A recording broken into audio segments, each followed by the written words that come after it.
Buongiorno e benvenuti al TG Sicilia, le principali notizie di questa edizione. Sicilia nella canicola, la regione ha imposto lo stop dalle ore 12.30 alle 16 ad alcune attività lavorative a rischio nelle ore più calde.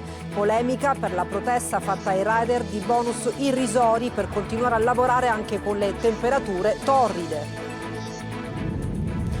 Siccità, il presidente dell'ARS Galvagno a Bruxelles ha invitato il commissario europeo in Sicilia per toccare con mano la situazione drammatica degli operatori nel comparto agricolo.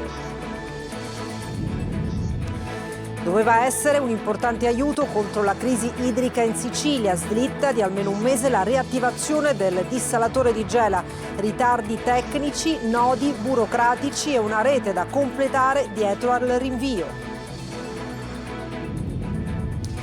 Mattinata di caos e disagi all'aeroporto Fontanarossa di Catania a causa della rottura di una gru sulla pista. Decine di voli cancellati, riprogrammati o dirottati, la rabbia e lo sconforto dei passeggeri.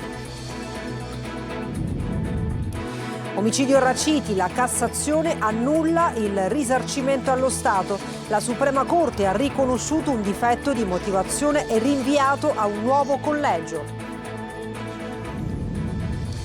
Il caso Galvagno rischia di ripercuotersi anche sul piano politico e rallentare il Parlamento siciliano.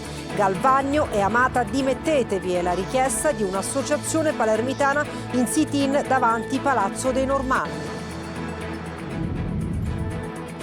Da sabato il via ai saldi in Sicilia. Ogni famiglia, secondo Confcommercio, spenderà in media circa 145 euro. L'arrivo di tanti turisti ovviamente può incidere positivamente sul commercio. E poi il calciomercato, il Palermo attende l'ok del City per formalizzare i primi acquisti Augello e Palumbo. A Catania si aspetta la risposta di Inglese centrale nel progetto degli Etnei.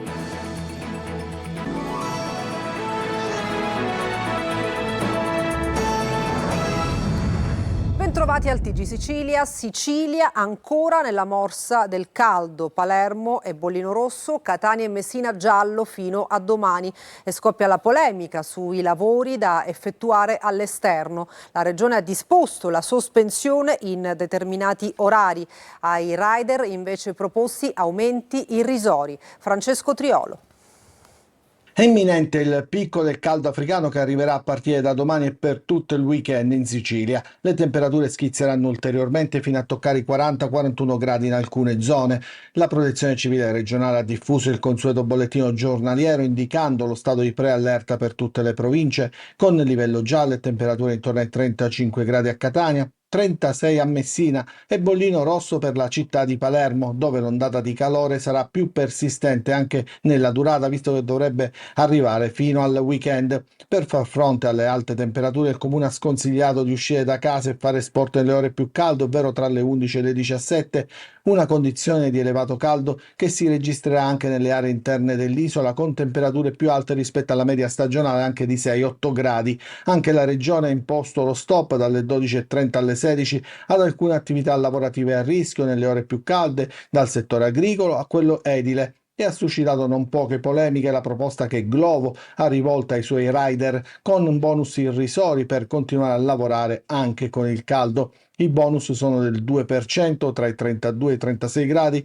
del 4% tra i 36 e i 40, dell'8% con temperature superiori ai 40 gradi, aumenti che equivalgono a pochi centesimi. I sindacati hanno scritto a Glovo sottolineando che nessun compenso può giustificare il lavoro in condizioni di rischio estremo e ha chiesto di correggere la comunicazione in caso di ondate di calore come quelle di questi giorni.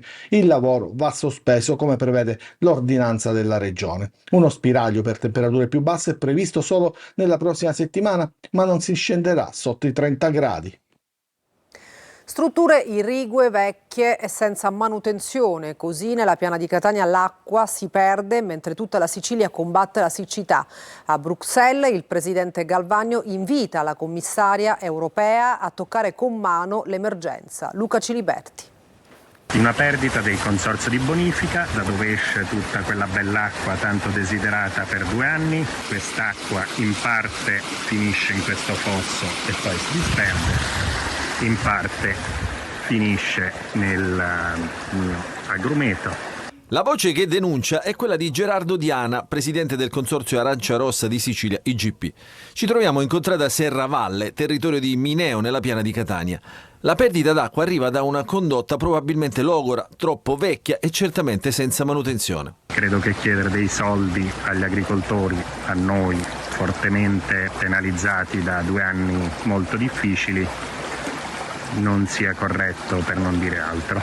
Sempre in tema di siccità è intervenuto al Comitato delle Regioni a Bruxelles il presidente dell'ARS Gaetano Galvagno, che ha invitato in Sicilia il commissario europeo per toccare con mano la situazione drammatica che stanno vivendo soprattutto gli operatori del comparto dell'agricoltura. Le soluzioni da trovare non possono essere uguali agli altri. Per questo la invito, signora commissaria, a venire in Sicilia per poter tastare con mano le problematiche che il mio territorio sta vivendo, così da poter trovare una strategia che possa dare risposte assolutamente adeguate, ma soprattutto su misura. Nel suo intervento Galvagno ha ricordato che lavorando in sinergia il governo regionale di Renato Schifani e il governo nazionale con il presidente Giorgia Meloni hanno messo in campo azioni importanti come lo stanziamento di un fondo per consegnare al più presto 3 dissalatori nelle aree di Trapani, Gela e Porto Empedocle, impianti che permetteranno di garantire l'acqua potabile, quindi benefici significativi alla popolazione. E doveva essere il primo impianto a entrare in funzione contro l'emergenza idrica in Sicilia, ma la riattivazione del dissalatore di Gela slitta di almeno un mese. Ritardi tecnici, nodi burocratici e una rete da completare dietro al rinvio dell'avvio. GR Italia. Doveva essere pronto all'inizio di luglio, ma non sarà così. Il dissalatore di Gela, il primo impianto mobile previsto per fronteggiare la crisi idrica in Sicilia, slitterà di almeno 4 settimane. Il via, secondo le ultime indicazioni del governo regionale, non arriverà prima di agosto. Le cause, tante e tutte concatenate. Nonostante gli operai di Siciliacque, la società partecipata da Italgas e Regione Siciliana, lavorino a pieno ritmo, i tempi si allungano. Una volta ultimata la posa del modulo di dissalazione, toccherà alla spagnola Cionagua eseguire i test di qualità sull'acqua. Solo dopo, e solo se i parametri saranno conformi, si potrà iniziare l'immissione in rete. Ma c'è un altro ostacolo non da poco: lo smaltimento della salamoia, il residuo salino della dissalazione. Una soluzione tecnica definitiva ancora non c'è, anche se si valuta un possibile coinvolgimento di Eni per lo scarico a mare. Ipotesi, ma non certezze, con altri tempi da attendere. L'impianto promette di produrre 96 litri di acqua potabile al secondo grazie a tecnologia di osmosi inversa e filtri avanzati. Costo stimato tra €1,50 e €1,70 al metro cubo. €1 milione al mese per il funzionamento, un investimento complessivo di 100 milioni tra impianti, infrastrutture e tubazioni. Una volta a regime, l'acqua desalinizzata contribuirà a immettere in rete fino a 500 litri al secondo, abbastanza per servire oltre 200.000 persone. In sinergia con altri sistemi si potrebbero raggiungere oltre 800.000 utenti, ma per ora resta solo una promessa. Ieri intanto un piccolo sollievo: il governo centrale ha stanziato €21 milioni per la gestione dei dissalatori di Gela, Porto Empedocle e Trapani, 10 milioni nel 2025, altri 11 nel 2026. Un'iniezione di risorse sì, ma l'acqua ancora non scorre. Catania, si rompe una gru sulla pista e l'aeroporto di Fontanarossa va in tilt. Decine di voli cancellati, riprogrammati o dirottati. La rabbia e lo sconforto dei passeggeri nel servizio di Tonino De Mano. Una raffica di ritardi e cancellazioni in partenza, voli dirottati in arrivo ed una sfilza di in attesa di informazioni. Sguardi persi nel vuoto e tanta rabbia sotto i pannelli dell'aeroporto Fontanarossa, assediati da centinaia e centinaia di passeggeri delusi. La rottura di una gru lungo le direttrici di atterraggio e decollo ad ovest della pista ha avuto come conseguenza l'interruzione dei voli in partenza ed in arrivo, situazione ripristinata poco dopo le 10 quando la gru nel cantiere di RFI per i lavori di prolungamento della pista è stata rimossa, consentendo la riapertura e la piena operatività dello scalo catanese.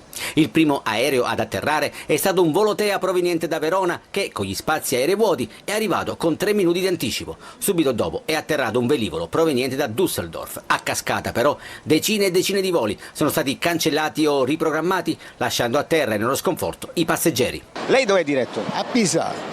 E che è successo? Mi hanno cancellato il volo e adesso sono rimasto qua, sono venuto alle 6 e me ne sto andando a casa. Qua non si sta capendo se partire oppure no, se i voli sono in ritardo o sono cancellati, qua ancora non lo stiamo capendo quello che è successo. Chi per lavoro, chi per vacanza si è trovato quindi costretto a rivedere piani e programmi. Dalle 5 di mattina che siamo all'aeroporto di Catania Fontanarossa e dopo 3 ore ci hanno detto che è stato cancellato il volo e non hanno trovato un modo per mandarci nuovo a Malta. Nessuno all'aeroporto è stato in grado di aiutarmi, nessuno. Ho chiesto a chiunque, manco la polizia e i carabinieri mi hanno saputo dare una mano e adesso dobbiamo aspettare tutta la notte in aeroporto perché arriverà domani mattina un altro aereo per portarci a Malta. Insieme a me all'imbarco c'erano donne incinte, medici che dovevano andare a fare sicuramente delle visite. Brutte notizie anche per il volo Catania-New York. Dovevamo andare a New York e il volo è stato cancellato. Il sogno americano può aspettare? Deve aspettare, non può aspettare. E adesso parliamo dell'omicidio Raciti. La Corte di Cassazione annulla il risarcimento allo Stato, riconosciuto un difetto di motivazione e rinviato a un nuovo collegio. L'avvocato Lipera contento del provvedimento, ma sarò felice, ha detto, quando Speziale verrà riconosciuto innocente. Il servizio di Tonino De Mana. La lesione dell'immagine dello Stato richiede la prova di un concreto discredito presso l'opinione pubblica. Non è sufficiente la sola gravità degli episodi di violenza. La Corte di Cassazione ha accolto il secondo motivo di ricorso proposto da Antonino Speziale, condannato per l'omicidio preterintenzionale dell'agente di polizia Filippo Raciti, morto il 2 febbraio del 2007 negli scontri con ultraetnei fuori dallo stadio Angelo Massimino. La terza sezione civile della Cassazione ha annullato con rinvio la sentenza della Corte d'Appello di Catania emessa l'8 giugno 2023 che aveva condannato a 100.000 euro di risarcimento per danno d'immagine in favore del Ministero dell'Interno e della Presidenza del Consiglio dei Ministri. La Suprema Corte, riconoscendo un difetto di motivazione, ha accolto così la richiesta presentata dall'avvocato Giuseppe Lipera. A volte la giustizia è dominata da eventi siderali. Io non lo so, nel 2007 ci fu il caso Speziale, ma ci fu anche il caso Guerlasco e dopo 18 anni stanno succedendo tante cose. Sono contento per questo provvedimento della Cassazione, senza dubbio, ma sarò felice quando verrà riconosciuta l'innocenza di Antonino Speziale. Noi ci stiamo ancora lavorando, presentiamo ricorsi, li rigettano, presentiamo impugnazione a questi rigetti, ci fermeremo solo quando Antonino Speziale verrà riconosciuto innocente per l'accusa dell'assassinio dell'ispettore Raciti. E continua senza sosta la pubblicazione di stralci di intercettazioni nell'inchiesta per corruzione all'ARS, che ha coinvolto il presidente Gaetano Galvagno e l'assessore Elvira Amata. Uno spaccato che rischia di avere conseguenze anche sul piano politico e rallentare i lavori del Parlamento siciliano. Maglio Viola. Non accenna a fermarsi la fuga di notizie sull'inchiesta per corruzione della Procura di Palermo che ha coinvolto il presidente dell'ARS Gaetano Galvagno e l'assessore al turismo Elvira Amata e portato già alle dimissioni della sua portavoce Sabrina De Capitani e dell'imprenditore Marcella Cannariato dal Consiglio di indirizzo del Teatro Massimo di Palermo. La seduta d'aula dell'altro ieri non ha spento le polemiche, al contrario 24 ore dopo sono piovute anche a Roma le richieste dell'opposizione di dimissioni. Oggi si apprende di amici del presidente dell'ARS in giro per la Sicilia con le auto blu, di intercettazioni nelle quali personaggi ancora senza nome, indicati con sigle come Uomo 6 o Uomo 56, danno consigli sugli importi da farsi consegnare.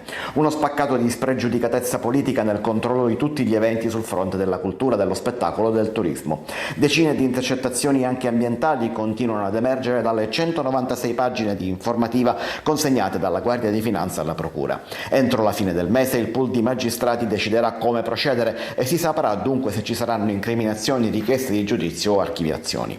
Ma intanto l'ARS rischia di restare paralizzata in attesa di comprendere cosa succederà. In ballo ci sono almeno 3 disegni di legge ritenuti importanti, ovvero la riforma dei consorzi di bonifica, il testo di legge sugli enti locali e la riforma della burocrazia regionale. Ma su tutto c'è la finanziaria bis. Le variazioni di bilancio arriveranno la prossima settimana, ma già la giunta di governo ha iniziato a cambiarne il profilo. 80 milioni destinati a contributi diretti e a misure per il turismo sono stati cassati e verranno dirottati altrove. Stop all'enorme mancetta e a tutti i contributi diretti. Fra martedì e giovedì la giunta varerà il nuovo documento.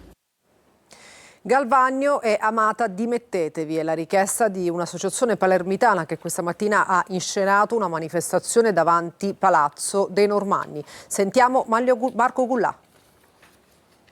Ha sbagliato, deve pagare. Galvagno e Amata, dimettetevi. La richiesta arriva da un'associazione Cittadini in Movimento che questa mattina ha scenato una protesta davanti Palazzo dei Normanni a Palermo. Nonostante il forte caldo, l'associazione ha inscenato un sit-in per chiedere le dimissioni del presidente dell'ARS e dell'assessore al turismo Elvira Amata, entrambi indagati per corruzione nell'inchiesta della Procura di Palermo. Per noi quello che Galvagno sta vivendo e facendo grida, la necessità di dare dei punti fermi. I punti fermi sono chi è che sbaglia, soprattutto quando ricopre alte cariche istituzionali, deve andare, deve lasciare. Chiediamo di farlo dimettere, che non dovremmo chiederlo noi di dimettersi, ma dovrebbe essere un atto dovuto da lui stesso. Quando ha visto che aveva dei problemini, doveva subito dire mi dimetto. Le condizioni climatiche hanno scoraggiato altri manifestanti, dicono gli ideatori del sit-in, ma oggi vogliamo mandare un messaggio chiaro. Il problema è sempre lo stesso,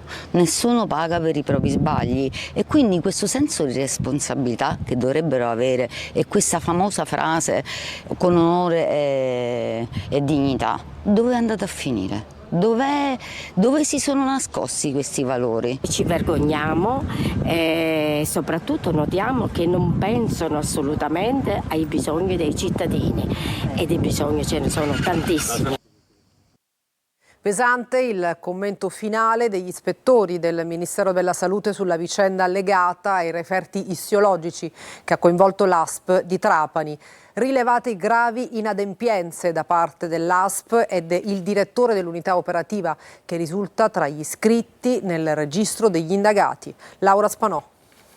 È impietosa la relazione degli ispettori del Ministero della Salute sulla vicenda relativa ai ritardi nella refertazione degli esami istologici all'ASP di Trapani e che ha visto l'iscrizione nel registro degli indagati 19 tra medici, infermieri e tecnici. Situazione critica sotto il profilo organizzativo e gestionale, triage non assegnati, mancato monitoraggio dei tempi di attesa, alert disattivati, scrivono gli ispettori arrivati a marzo in pieno scandalo. L'ASP, oggi parte offesa nel procedimento con l'assessorato regionale, si costituirà parte civile.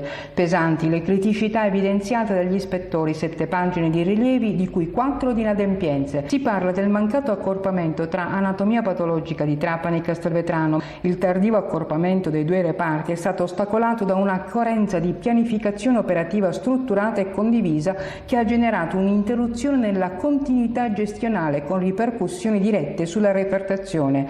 Altro punto critico, l'uso del sistema gestionale. Si parla di attività svolte manualmente, difficoltà nella tracciabilità, nella gestione integrata e nel monitoraggio dei tempi di risposta. La relazione parla anche di mancata formazione del personale, mancata assegnazione di priorità agli esami, mancata chiusura delle cartelle cliniche. Ora la parola passa agli investigatori e ai magistrati che coordinano l'inchiesta e che dovranno dire se e quali altre responsabilità dovranno essere perseguite. Stuntman a Hollywood e operatore finanziario, viveva nel lusso a Siracusa, ma risultava nullatenente. Le Fiamme Gialle ricostruiscono un sofisticato sistema di evasione fiscale internazionale. Luca Ciriberti.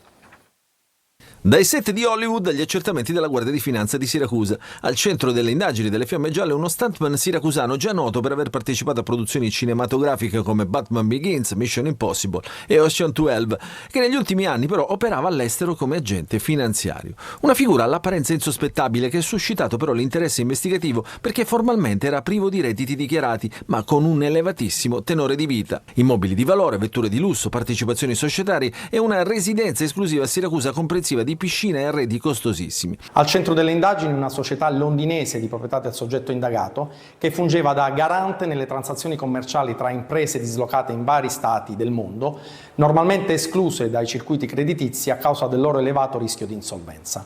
A fronte di questa attività di intermediazione, il soggetto indagato ha percepito nell'arco di 10 anni 60 milioni di euro di provvigioni, abilmente occultate su conti correnti con sofisticati sistemi contabili, a fronte delle quali non sono state versate imposte per circa 26 milioni di euro. I clienti si avvalevano della mediazione della società londinese che garantiva loro sia l'incasso sia la regolare conclusione delle transazioni. La società a sua volta, per fornire le dovute garanzie, si rivolgeva a istituti di credito di diversi paesi stranieri, presentando falsi estratti conto che attestavano la disponibilità delle somme elevate. I soggetti pagatori ricevevano istruzioni precise per indicare nelle causali dei bonifici la dicitura prestito personale, così da far apparire le somme come trasferimenti tra soggetti privati e non come corrispettivi per servizi personali. La Procura e le Fiamme Gialle hanno eseguito alla fine un provvedimento di sequestro preventivo superiore a 1,5 milioni di euro.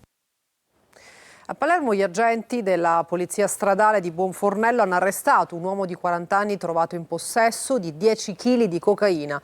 L'uomo, che viaggiava con la famiglia, è stato bloccato alla barriera dei caselli autostradali grazie al fiuto del cane antidroga. E cambiamo argomento. Da sabato via ai saldi in Sicilia. Ogni famiglia, secondo Confcommercio, spenderà in media circa 145 euro. L'arrivo di tanti turisti ovviamente può incidere positivamente sul commercio. Marco Gullà. Pronti, partenza e shopping. Da sabato 5 luglio scattano ufficialmente in tutta la Sicilia i saldi estivi 2025, un appuntamento atteso da consumatori e negozianti che quest'anno arriva in un momento cruciale per il rilancio del commercio al dettaglio. La nostra previsione è di una spesa a famiglia di circa 140-145 euro, un giro d'affari, un volume d'affari di 200 milioni di euro in Sicilia, con una spesa pro capite di circa 70 euro. E ci auguriamo che anche la propensione verso un clima di sempre maggiore fiducia verso i negozi sotto casa continui e vada ancora più avanti in questo periodo dei saldi. Per la Federazione Moda Italia Confcommercio, nonostante le difficoltà legate alla situazione internazionale, l'arrivo di 19 milioni di turisti stranieri negli aeroporti italiani offre segnali di speranza. L'estate 2025 si preannuncia come la migliore del terzo millennio in termini di turismo e auspichiamo che lo sia anche per gli acquisti nei negozi di moda. Secondo Confimpresa, invece, dopo la forte contrazione registrata durante la pandemia, i saldi registrano una ripresa trainata dal turismo e dalla spesa di prossimità, quella nei negozi fisici, ma restano penalizzati dalla concorrenza con l'e-commerce. Incentivare i consumi sotto casa significa anche mantenere le luci accese nella città ed evitare la desertificazione delle nostre città. Adesso una pausa, tra poco tutti i dettagli sul calciomercato, non mancate.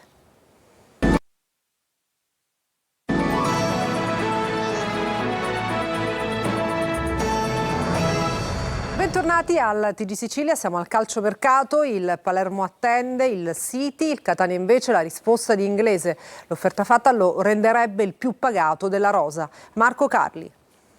In attesa del City, il Palermo, con il lavoro del DS Osti, individua i rinforzi che servono, ma per formalizzare serve l'ok del gruppo di cui fa parte il club rosanero.